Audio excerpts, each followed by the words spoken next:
and are joined by our friend. He is the senior U.S. Senator from the state of Wisconsin, Ron Johnson. Senator Johnson, thank you very much for your time today. Good morning, John. How you doing? Good. Yourself? I'm great. Glad to hear it. All right. So, of course, it's been an incredibly busy week in the news cycle. I want to go ahead and start by getting your thoughts on everything that's been happening with the confirmation process of President Trump's nominee, the Supreme Court Judge Kavanaugh. Specifically, since we heard these accusations last week and since a name was put to these accusations this past Sunday, I'm wondering, what are your thoughts on the rhetoric that we've heard and the way that we've seen this entire ordeal handled from so many people who are in power on the American left? Well, let me first start that in the American system of justice, we presume innocence. Mm-hmm. But I also want to say I can certainly understand how Chairman Grassley is completely frustrated by this process. I'm chairman of committee. We go through nominations. I work with my ranking member, and the way this should have been handled, Senator Feinstein, when she got that letter of accusation, she should have gone to Senator Grassley. She didn't have to say who the person was, mm-hmm. and then back in July worked with the chairman to figure out exactly what all happened. And they could have worked back then probably with the FBI. Or with committee investigators. The Judiciary Committee has some crack investigators themselves for exactly these types of purposes, but she didn't do that. And so now at the past the 12th hour, dropped this accusation, and now we kind of got a big mess on our hands. But again, I'm not exactly sure how Chairman Grassley is going to proceed in the Judiciary Committee. I'm not on the committee, but they've given her every opportunity, a host of options for relaying her story to the committee so that senators, in the end, can make up our decisions in terms of who are we to believe about an incident that occurred 36 years ago. It really puts a lot of people in a pretty impossible situation. But again, she's identified herself. I think everybody said we want to hear her story, but we also want to make sure that Brett Kavanaugh has a complete ability to defend himself as well, and he's completely denied this. So again, I'm not sure where it goes from here, but I want to proceed expeditiously because the only person who's really abused the process is Dianne Feinstein and Democrats. And you started off, of course, with what's the key here is that in this country, no matter what, you are innocent until proven guilty. And it seems that there's too many people in power on the left who are trying to reverse the roles because the individual in question here is someone who's a prominent conservative. You're talking about Senator Feinstein, who, this was July. That she had received this contact from the accuser in this alleged incident. I know you're not on the committee, but if you were, wouldn't you, no matter what your party affiliation is, be outraged because you're supposed to have all the information in front of you when this individual is there for questioning? She left everybody in the dark on what could have been, if this ends up being true, something that would be important information. Well, first of all, the person she had been notified of this was the chairman. Mm-hmm. Again, I go through there's only two people in the Senate that actually sees these FBI files is the chairman and the ranking member of the Committee of Jurisdiction. And we do it that way because the FBI files are literally raw intelligence. The FBI doesn't investigate these things themselves. They just bring up all the raw information, court cases that have occurred, or, again, sometimes the FBI file is very thin, sometimes it's very thick. Mm-hmm. But it's not necessarily corroborated. It's not necessarily been adjudicated. So it's just raw intelligence that directs the committee's its own investigation in terms of these nominations. This isn't a court proceeding. It's a Senate confirmation proceeding. It's somewhat different. Mm-hmm. But again, the way it should have been handled is Senator Feinstein, as ranking member, should have immediately talked to the chairman, who's in charge of the nomination process, made him aware of these charges, and then working together, they could have appropriately work together to figure out, is there any way to determine the truth here? But again, it's a 36-year-old accusation, and I think people are starting to understand how difficult that is to really determine the truth. And you also start understanding there's a reason why there's a statute of limitations. Mm-hmm. Yeah, and of course, it seems, whenever there is an accusation brought forward, you do want to, at least entertain the possibility. But of course, it's so vague on the details, this accusation, that it seems difficult to believe when you incorporate some of the other circumstances that are surrounding this matter. When it comes to Senator Grassley, I mean, of course, he's been blindsided with this in the past week or so now. How do you feel that the senator has handled this? Because he seems like he's been pretty open to hearing what's been going on. Of course, setting a hearing for this coming Monday, saying that he would like the Judiciary Committee to hear from both sides on the matter. He's been getting some blowback on that, though, with a lot of people on the left trying to say that no matter what, you should delay this until there's a time where this accuser wants to be heard. I mean, it seems that this is a far too important matter to just say, there's an indefinite timeline. I mean, isn't this something that does need to be resolved relatively quickly? Yeah, I believe so. I think Chairman Grassley has really handled this with a great deal of integrity and patience. I'm not sure I'd have been as patient as he has been in terms of the abuse of the process from Senator Feinstein, the Democrats. Mm-hmm. Again, this is dropped, like I say, past the 12th hour. Had they actually approached this with integrity, this would have been vetted over a few months during the whole confirmation process, rather than this being dropped in the very, very end. So again, he delayed the vote. He gave this Dr. I guess it's Blasey Ford an opportunity to come forward. Again, there's not a whole lot to the story from what I can tell. She's already told it in the letter that the details have been made public. So I don't know what really, why she needs more time. He gave her a week. And so, from my own standpoint, I hope he kind of sticks by his guns on Monday. But again, I don't really want to give him advice. It's his committee, and he'll do what he thinks best. And I mean, he's handled this with a great deal of patience and integrity, and I've got a great deal of confidence in him. Well, and I hope he sticks to his guns as well, because, I mean, it's not like there's an endless amount of witnesses on this matter. In this alleged incident, you have very few parties that are involved, and we have already heard from those parties, so it does not seem like it would be necessary to go kicking the can down the road. I just wonder, bigger picture, because you have such outrage from so many Democrats about these allegations that, like we've said, are very shaky at best against Judge Kavanaugh. A lot of these people who are just, like you said, declaring him, it seems, at least publicly, guilty until proven innocent, a lot of these people are the same people that have defended former President Bill Clinton, that have defended former Congressman John Conyers, that are right now pretty much ignoring all the allegations that are going on against Keith Ellison. I mean, does it strike you as interesting that these people are trying to be the moral authority when it comes to the allegations against Kavanaugh, but have let so many things slip by in the past? It strikes me as being completely hypocritical, but it doesn't surprise me that you see that level of hypocrisy in politics. It's unfortunate, but that's basically what happens. Mm-hmm. And it's incredibly sad that this is going on, but this is the reality we're dealing with. And of course, we'll continue to follow this going forward. We're being joined on the John Muir Show by U.S. Senator Ron Johnson from here in the state of Wisconsin. And I want to shift gears here and talk about something else that was big news earlier this week. President Trump announcing that he is calling for the declassification of various FBI documents. Amongst those things being text messages between what appeared to be some very biased employees at the FBI, like Peter Strzok and Lisa Page, documents pertaining to the FISA court applications to spy on former Trump campaign advisor Carter Page, transcripts of interviews involving what seems to be a very corrupt DOJ official in Bruce Orr. Out of all of the information that President Trump has ordered to be declassified, is there anything that really stands out to you that you would find the most intriguing for people to be able to see? Well, because I haven't been able to see it in this unredacted form, it's kind of hard for me to say, but you'll notice you're still going through a process here to make sure that if there really is something that does need to remain classified, it probably will remain classified. But no, I appreciate the President has ordered this declassification process, and that's really what we're going through here, because I think the American people have a right to know.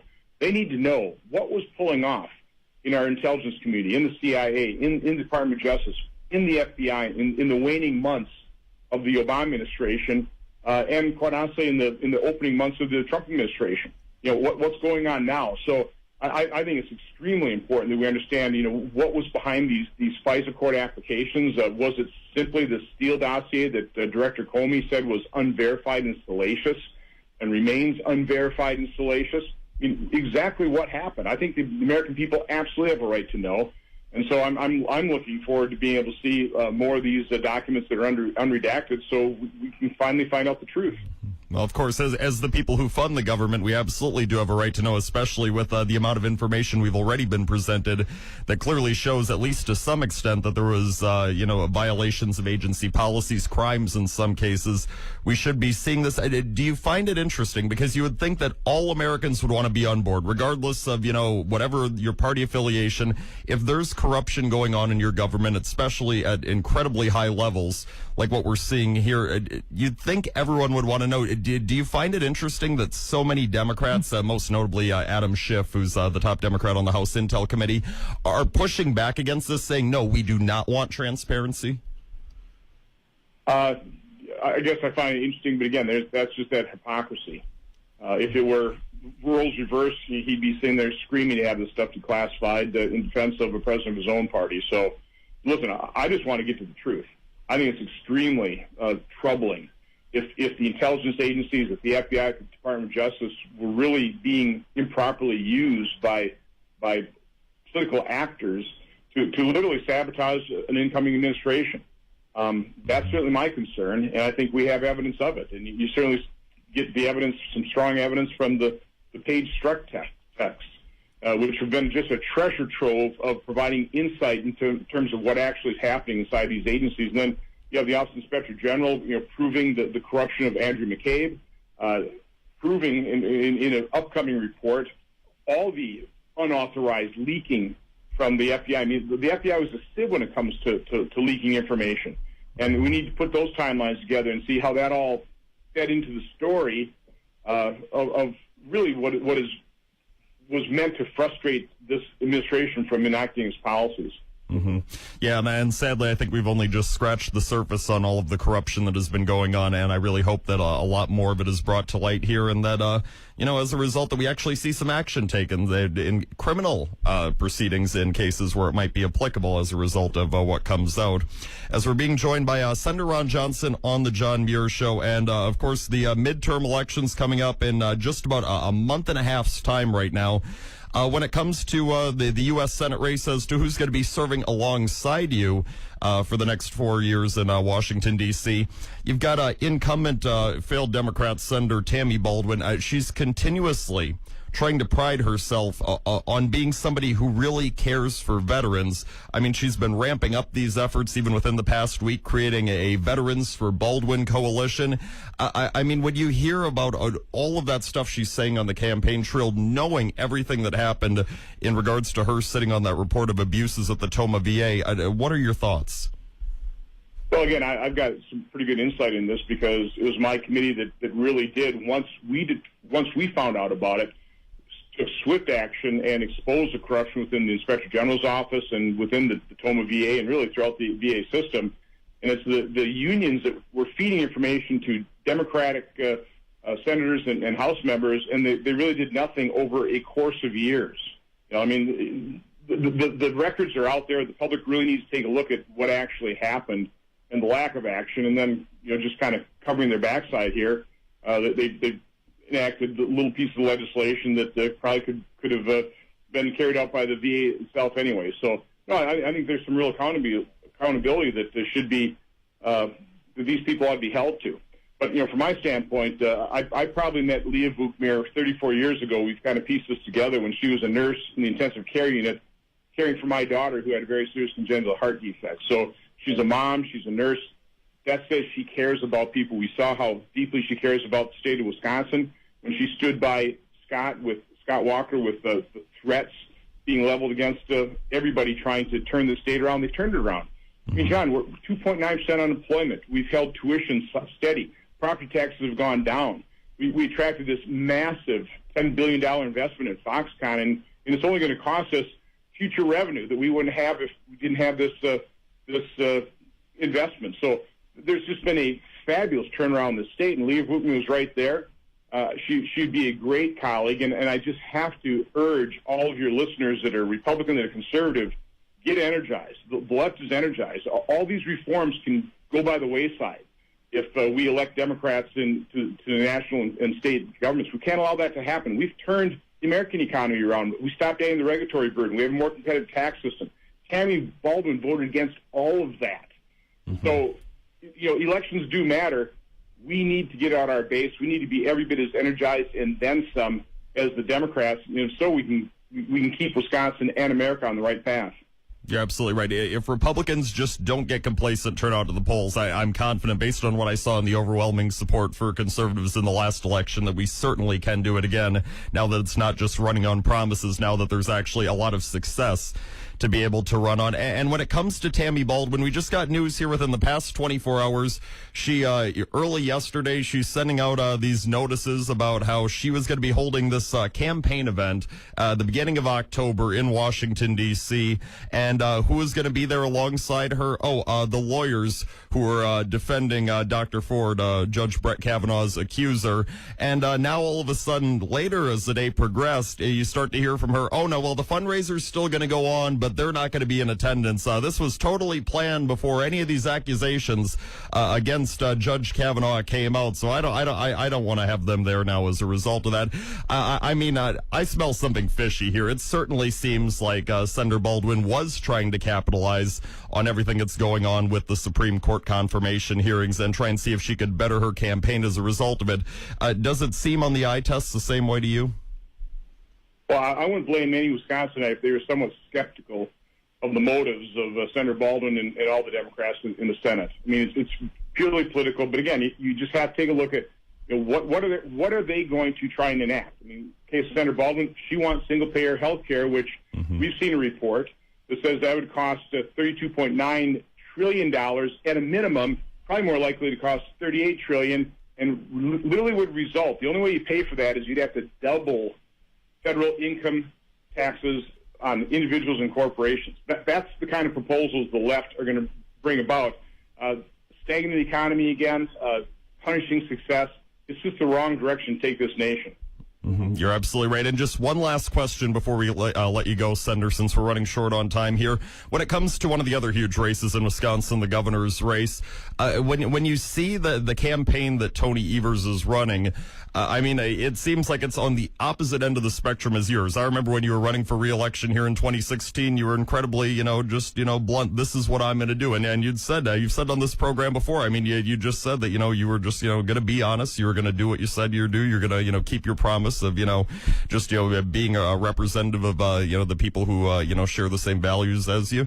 And on the other end of the spectrum, you've got Tony Evers here. And whenever he talks, whenever he's asked a difficult question, it seems that he doesn't actually want to answer the question. Is it when it comes to, are you going to raise the gas tax? When it comes to, are you going to have the state's prison population release violent offenders on the streets?